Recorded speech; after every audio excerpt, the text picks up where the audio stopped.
Good morning. So ito naka-attire tayo ngayon. Gagawin natin guys yan yung sa likod natin. So prepare natin ngayon yung ating kulungan ng broiler. So gagawa tayo ngayon ng brooding area. So ito guys yung nasa likuran ko. Yan. Yan yung dating swimming pool ng mga baboy. So dahil wala tayong biit ngayon dahil alanganin sa panganganak yung ating mga baboy sa April pa. So temporary gagawa muna tayo ng brooding area dito. So mayroon pa naman tayong bakanting isang kulungan doon sa kabilang likod. Andon. So kasya na yung kung halimbawa may natira man sa mga biik natin. So ang gagawin natin dito dahil sayang yung kulungan nito, i-maximize natin. Yan, i-maximize natin to. So mayroon akong 5 sakong ipa ayon sa likuran. Tapos mayroong swimming pool. So ang gagawin natin dito yung manukan na walang amoy. Yan, lilinisin ko to tapos lalagyan ng cover at saka siguro yung ilaw na din aayusin ko. So yan guys, samahan niyo ako para makita niyo kung paano ako mag-prepare ng brooding area. So first time natin prepare. First time natin mag-alaga ng 45 days. At saka ito sama-sama natin pag-aralan lahat. So mayroon naman tayong konting alam sa tutorial. Marami naman tayong pinanood sa YouTube. So iba itong actual na. So mayroon naman tayong mentor na nagtuturo sa atin sa group chat, taga Pulanggi. So yan, kakausapin natin yan pag may time tayo, puntahan natin sa Pulanggi, Albay. So guys, ayan, sige, samahan nyo kami. Gawa tayo ngayon.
Ayan na guys, nabalis na natin, nalinis na natin yung brooding area. Yan, malinis na. So ang gagawin natin ngayon, kukubiran natin to. Lagyan natin ng 2x2, dalawang 2x2 para medyo may kakapitan tayo ng sako. Yan, hanap tayo ng 2x2 ngayon. So yan guys, after nito i-disinfect natin ng Sunrox kasama itong area na to. Kasi ito, ang plano ko dito guys, tatabunan na lang. Pagkatapos siya ma-disinfect, sasabuyan ng asin, lagyan ng plastic bago lagyan ng ipa. Yan. Para pagka lagyan na lang ng after 15 days, pwede na siya naka-prepare na. Ilalagay natin yung 15 days na mga broiler na galing dito. Yan. Siyempre yung 100 pieces lalaki na yan. Pag lumaki na sila, yun ang gagawin natin. Dito naman natin sila ililipat. So yung 100 pieces, bali dito na sila lalaki. Yan. So ito yung tinatawag nating dati na baboyan na walang amoy. So ngayon dito natin ilalagay yung manukang walang amoy. Itatry natin guys kung mabilis silang lumaki dito o hindi. So first time natin gagawa ng broiler sa ipa na dyan na sila lalaki. So sana walang negative na feedback, walang negative na mangyayari.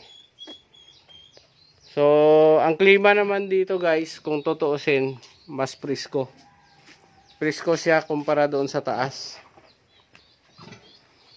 Yan. Pero doon naman sa taas yung ipa rin ang gagamitin natin para hindi sila masyadong mainitan. So guys, yung itong ating kulungan na to, katabi lang to ng dalawang inahin. Ayan. Saka iyan. Yung ito gagawin natin, baka ibinta na yan kasi landay na. Kumbaga sa ay nagminupos na. Yan. Ito naman yung buntis ng mahigit 1 buwan na. So guys, yan, napakalaki niya. So hanggang malapit na sa dibdib ko yung kanyang taas.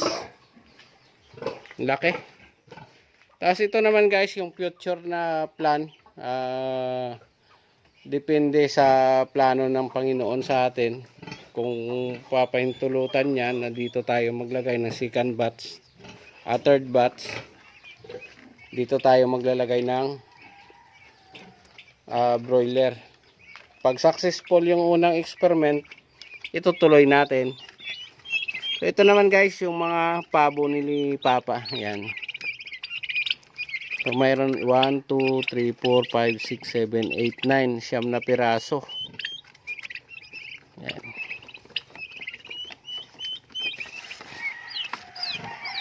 Puro puti nga lang. So nag-downgrade na. So ito guys, tingnan natin yung 2x2, kaya lang maiksi ito. Check natin doon mamaya. So update ko kayo ulit guys mamaya. Hanap muna ako ng 2x2.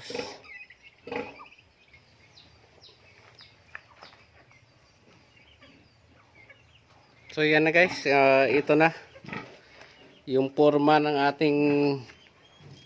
So nilatag ko lang muna, saka ko na lang siya i-fix. Yan. So may cover na yung ibabaw, so dagdagan na lang natin ng brace yan. So ito muna para walang madaanan yung daga. So ganyan muna ang itsura. So itupi na lang natin yung ibang bakal na yan. So ito guys, tabunan natin ng net at saka pagkatapos ng net na tabon yung sako. Para pagka umulan o lumamig man sa gabi, hindi masyadong ma-stress yung ating mga sisiw. So ganyan lang. So pag nag-open tayo dito, yung gilid lang. So yan guys, ito na yung layout namin ng para sa kamalig. Yan. Bali ang lapad dito ay 10 feet by 30 feet. So ganun muna. Capacity nito guys 300 heads na broiler. Pero dahil experiment pa lang ito, try natin muna yung 200. So sana ito guys, maging successful yung unang experiment natin. Dito kasi medyo alanganin din ako sa klima.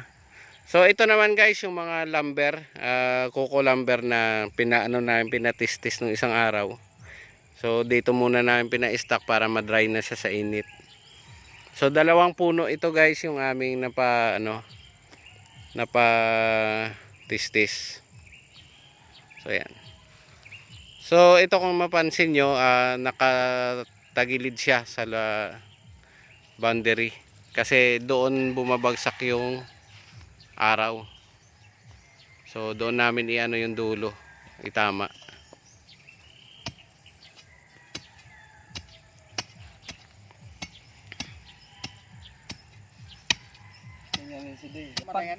Pagralayasan namon nakaiba ito sa sipukot. Di put nga na. Ora yan kan maura.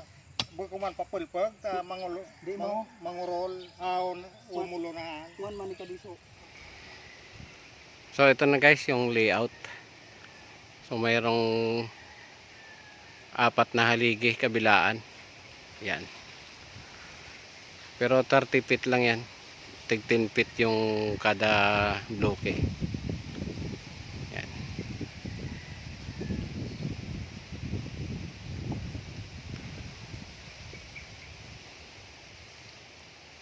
So start pa lang ng ano natin yan, plano sa ating bahayan.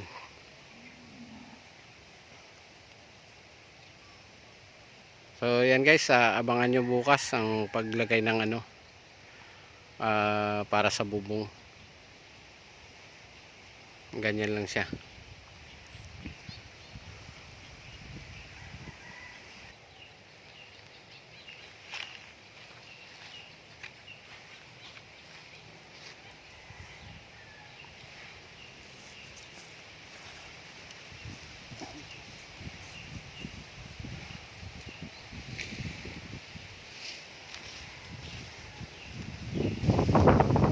So yun guys, abangan nyo na lang yung ating sunod na kabanata.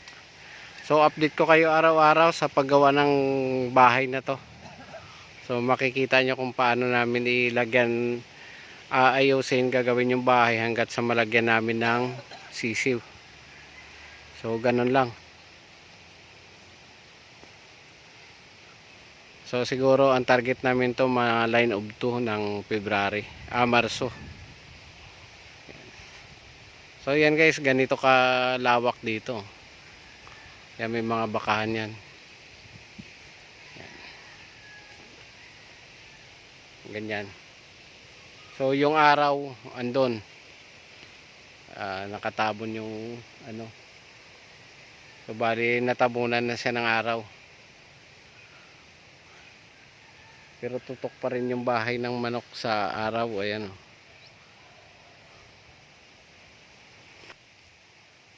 Yan. So yung magiging plano nito guys, pagka medyo successful yung ating pag-alaga ng manok, mag-additional na lang tayo dito. Yan.